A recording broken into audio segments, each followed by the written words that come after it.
nomusunu qilmadim men. Nima ishim meniki? Bir talosim ish qilib, o'shalar yo'ldan o'tgan cho'ng odamni, kichik odamni hammasini vaqirab akirib oldim. Men bir kitobxona ochdim. Chunki men xalqim foydalansin, bu xazinaga ketib loteriya tatmanglar. Shu pulni bolalarimiz xashlaylik. Kitap defteri ifrayli, ehmiyatsiz choylarimiz shundan chiqib bizning bu bir yezorim bo'lgan bilanchi, işte Alloh saviyaga yetdi amaliyotda. Lekin ehmiyatsiz choylarimiz shunchalikcha, o'sha choylarimizga bir kitob sovg'a qilaylik. Kitob choylarni o'ylaylik, boshqalardan biz bilmaylik. Shaharni asla iysillar borki, asla qilayotganlar mana ish qilib yo'q, balki bekordan bekor pul xashlab ham o'zimning mening 2 qizim bor. Bu 2 qizimning desangiz kashkirchi nerda? O'yin tomoshida. Qısqası nevramning xatim to'yini qilganda men ashaq deb turib oldim. Men cho'qim bormish kitoblarni o'qib shu to'yliklarga kitob sovg'a qilay zodi. Meni ishqib nima ishim, meni bir nomim qosil bo'ldi voy.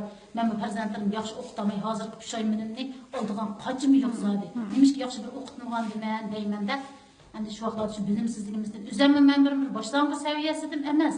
Keyin bu kitobxon ish jarayonlarida Xanzuvchining bilganimda bir tal yezib, 2 tal yezib yurib ish qilib, u harflarni, ma harflarni qog'ozga ish qilib yazildim.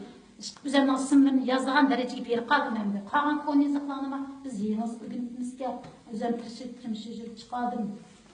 Buralar bu gayri sanat kitabını her biz tapanattık. Bir yerde bu az personel bu kendisi ekilip bir keçide okup buğan adetimiz gayri sanatlarını, men bir keçilerini okumay. Aşıkıcı bana küçüğümde çağda. Hazır kılar keşkirgeci neyme yazısınız? Bu perde televizyon, kanaldakin telefon. Bir-birisiga üsüşüp ketsin, bular bir-birini kömeyip ketip bağanda. Kızlarımız oyalarımızın şunda hazır.